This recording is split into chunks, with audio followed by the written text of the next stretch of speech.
All right, all praise, glory, and honor is most certainly due to the mighty God of the patriarchs Abraham, Isaac, Jacob, and peace to each and every one of you in the name of the Son Jesus. I count it truly and always a blessing each and every single time that I can come before to preach the word of God, and never do I count it as a light thing to do so. All right, brothers and sisters, I want to get right into today's lesson, and the topic is wisdom. This is a series I'm going to do on wisdom and the significance of wisdom. You need wisdom in your lives, and just in a lesson like this, we need it in our individual lives. And we'll also see, just in this particular part, we'll see how wisdom is utilized even by the Most High. Okay. Let's pick it up in Proverbs, the 16th chapter. Proverbs, the 16th chapter. And we're going to read one verse here. Proverbs, the 16th chapter and verse 16. And here we see the significance of wisdom and the value of it, rather, the value of wisdom. It says, how much better is it to get wisdom than gold, and to get understanding, rather, to be chosen than silver? So that it's better than anything that is monetary. It's better than any minerals. It's better than any fiscal or some type of fiat currency. It's better than that. But here, I want to focus on how it's utilized by the Most High. This is Proverbs, the 8th chapter, and I'm going to pick it up at verse 11. He says, Solomon writes, doth not wisdom cry, and understanding put forth her voice? She standeth in the top of high places, by the way, in the places of the pass. She crieth at the gates, at the entry of the city, at the coming in at the doors. Unto you, O men, I call, my voice is to the sons of men. For ye simple, understand wisdom, and ye fools, be ye of an understanding heart. Okay, so now we see here the praise of wisdom, and wisdom is personified, right? But then we go on to see something else, just what the Lord does with wisdom. He goes on to say concerning wisdom, 22, verse 22, the Lord possessed me in the beginning of his way, before his works of old. Okay, so the me here is wisdom. Okay, wisdom is personified. Personification is when you give inanimate objects or things that are not human-like qualities. So the Lord possessed what? In the beginning of his way, before his works, before you had in the earth created, he had wisdom. He says, I will set up from everlasting, from the beginning, wherever the earth was. Who was the I? Again, the I here is wisdom. When there were no depths, I was brought forth. When there were no fountains abounding with water. Before the mountains were settled, before the hills was I brought forth. While as yet he had not made the earth, nor the fields, nor the highest part of the dust of the world. When he prepared the heavens, I was there. When he set a compass upon the face of the depth. So what was before the earth and everything that you see? Wisdom. Why is that so? It's just like a carpenter. A carpenter has to have wisdom before he builds anything that he has. The wisdom to do it is there first. See, and you understand this world. What you see is intelligent design. You see the evidence of that. Intelligence. You see a wisdom there. And that's what's being told here in the scriptures. So it says in verse 29, when he gave to the sea his decree that the water should not pass his commandment, when he appointed the foundations of the earth, then I was by him as one brought up with him, and I was daily his delight, rejoicing always before him, rejoicing in the inhabitable part of the earth, and my delights were with the sons of men. Okay, so what was there? Again, wisdom. He had the wisdom to do it, to bring forth what you see. Okay, that's how it came about. Let's go to Proverbs, the 3rd chapter. Proverbs, the 3rd chapter, and verse 19 reads, the Lord by wisdom hath founded the earth, by understanding hath he established the heavens. See, again, it was by his wisdom. Okay, that's how he did it. Let's go to another place. We're in the Psalms now. Psalms 104. Psalms 104 and verse 24. Here the psalmist writes, O Lord, how manifold are thy works. In wisdom hast thou made them all. The earth is full of thy riches. Again, over and over, we're seeing it is through his wisdom that he made what you can see. Again, he had to have the ability to do it. We understand that. We see when we see fine craftsmanship, master craftsmanship, we say, wow. You know, we understand that the person who made that has a gift, has a skill, but that skill, that gift is a wisdom to do it, just like anything else that somebody might have. You have to have the wisdom to do it. Otherwise, you can't do it. Okay? It doesn't get done. That's how that works. It's real simple. So the pagan, excuse me, the not pagan, but the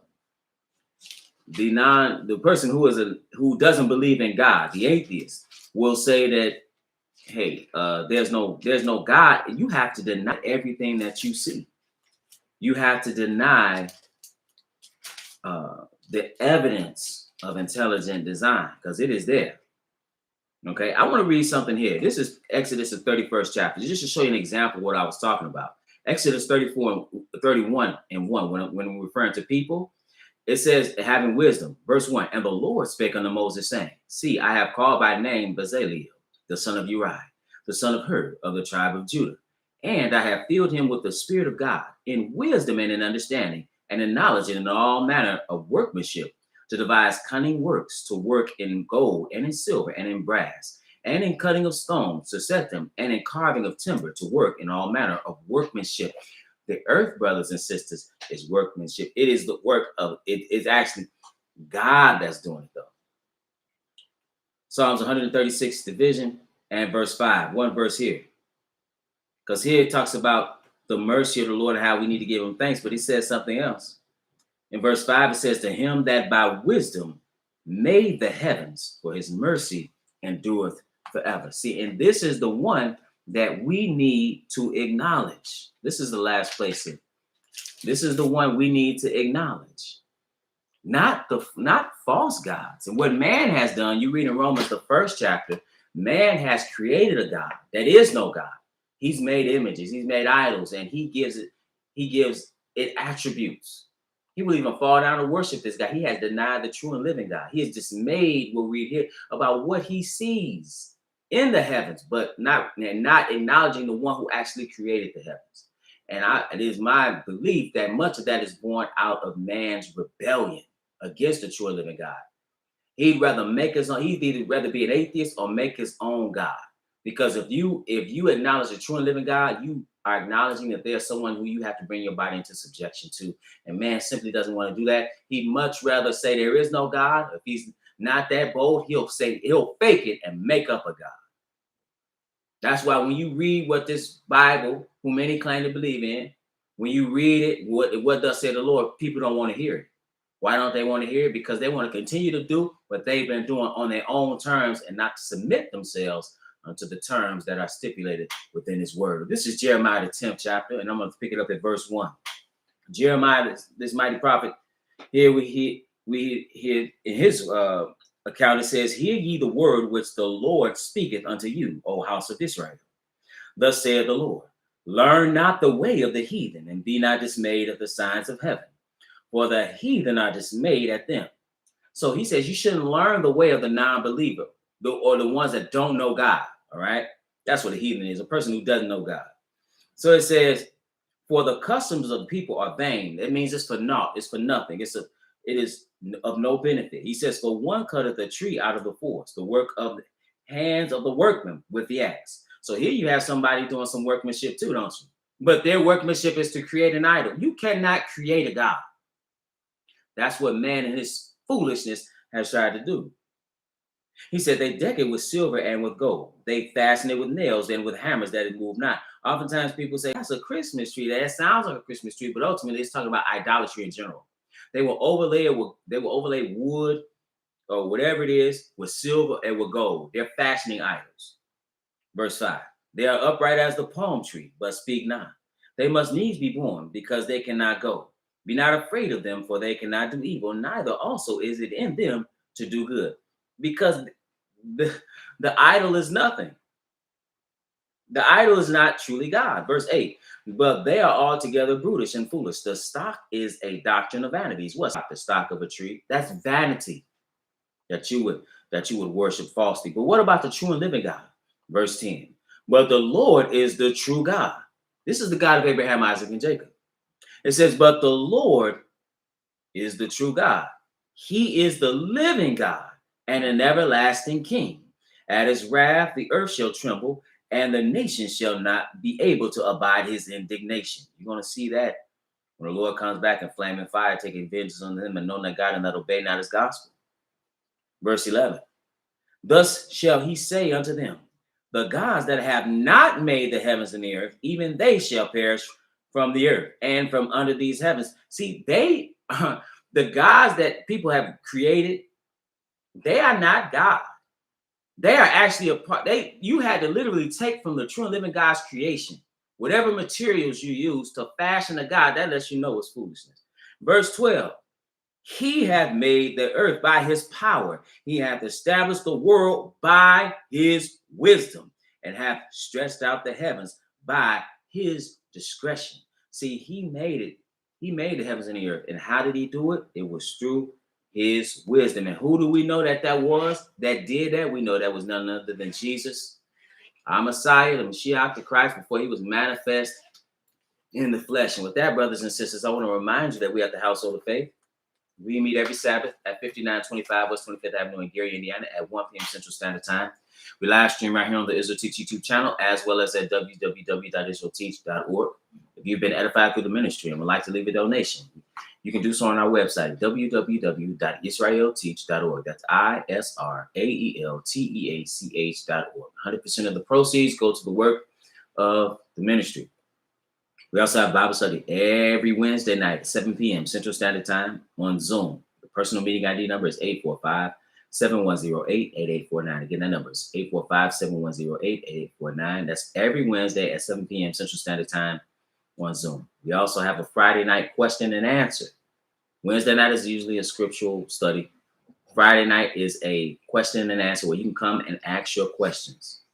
And that personal meeting ID number is 602-961-1318. Again, that number is 602-961-1318. And also, there are books that I've written that are available on Amazon.com. Enter Each to Begin with Ships, The Pagan Origins of Christian Holidays, Hair Like Wool, Feet Like Burned Brass, Killing Black Innocents, For Then Shall Be Great Tribulation, In Defense of Biblical Polygyny, The Feast Days, The Shadow of Things to Come, and Sex, Marriage, and the Bible. All these books are now available on Amazon, Barnes and Noble, the websites, and other places where books are sold. Also, I want to say before I leave, I was able to officiate the wedding and marry brother Michael and his bride, sister Sarah, and it was a wonderful thing. And we went down to Indianapolis, and it was a good time. It was a blessing to see both of them. And officiate their wedding. I mentioned the wedding. I was able to baptize both and then to marry them. That was truly a blessing. And so look forward to seeing both of them, as well as Brother Josh, who was there as well. Look forward to seeing all of them soon. And it is always my prayer, brothers and sisters, that you will edify.